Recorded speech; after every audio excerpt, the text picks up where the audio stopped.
Ascoltami bene, oggi i frigoriferi sono pieni, i supermercati sembrano non finire mai, centinaia di prodotti, centinaia di marche, ma io ricordo un tempo in cui bastava una piccola dispensa per sfamare una famiglia intera, eppure non mancava quasi nulla. Ricordo ancora la cucina di mia nonna. Non era grande, no. Era un piccolo scrigno, un concentrato di vita vissuta, e non era per niente moderna. Ogni crepa nel muro, ogni segno sul legno raccontava una storia, ma aveva un odore, un profumo così intenso e avvolgente che ancora oggi, se chiudo gli occhi, non riesco a dimenticare. Era un misto di pomodoro fresco, cotto per ore, origano, olio buono, quello denso e profumato, e legna che ardeva nel vecchio forno. Vicino alla finestra, baciata dal sole, c'era sempre appesa la treccia di peperoncini rossi e accanto quel mazzo di origano selvatico lasciato seccare lentamente. Bastava entrare in quella cucina, respirare quell'aria, per capire che eri arrivato a casa, in Sicilia. E poi c'era la dispensa. Mamma mia, la dispensa! Un vero e proprio tesoro nascosto.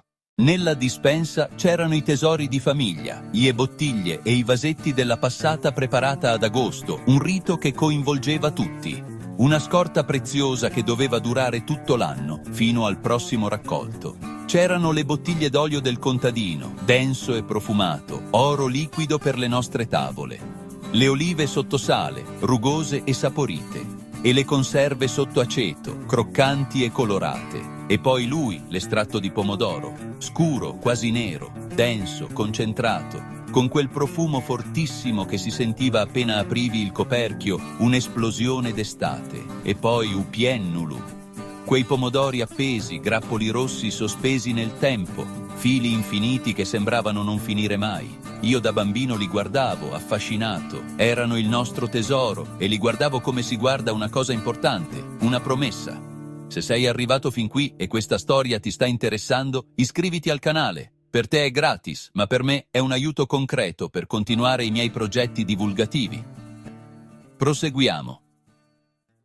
Perché allora, in quel mondo che sembra così lontano, ma che è la radice di quello che siamo, il cibo aveva un valore sacro, un valore che andava oltre il semplice nutrimento. Non si buttava niente, mai. Era un imperativo morale. Un segno di rispetto per la fatica e per la terra. Ricordo anche Asaimi, il lardo, lo strutto. Oggi tanti giovani non sanno nemmeno cosa sia.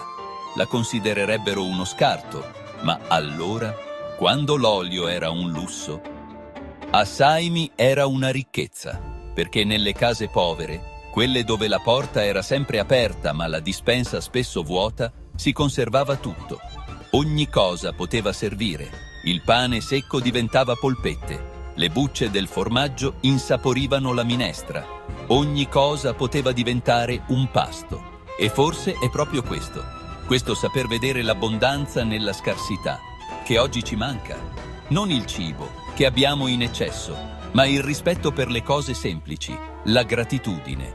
Ricordo ancora Uputiaru, la piccola bottega del paese, il cuore pulsante della comunità. Non esistevano 50 tipi di pasta come oggi, con formati strani e nomi esotici. C'erano spaghetti, penne, ziti, pipe, ditalini, i classici, e basta. La scelta era poca, ma la qualità era tutto. Ma quando il cassettone della pasta stava quasi finendo e rimanevano solo i fondi, Uputiaru, con un gesto che era insieme parsimonia e genialità, mischiava tutto insieme. Spaghetti spezzati, pipe, ditalini, pezzi di ziti, un caos meraviglioso, e nasceva la pasta mischiata, un'invenzione nata dalla necessità, che finiva nelle zuppe calde e dense, con ceci, fagioli o lenticchie, i legumi poveri che sfamavano le famiglie, e ti dico una cosa sinceramente, con la mano sul cuore, era buonissima, forse più buona di qualsiasi piatto gourmet di oggi.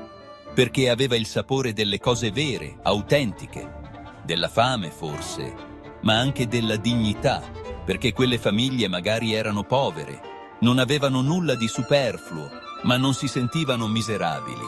Non lo erano, avevano rispetto, avevano forza, avevano ingegno e soprattutto, una cosa che non si può comprare, sapevano dare valore anche alle cose più piccole, alle briciole. Oggi forse abbiamo molto di più, abbiamo tutto a portata di mano, ma certe emozioni, certi sapori che erano legati alla vita vera, forse le abbiamo perdute per strada senza nemmeno accorgercene.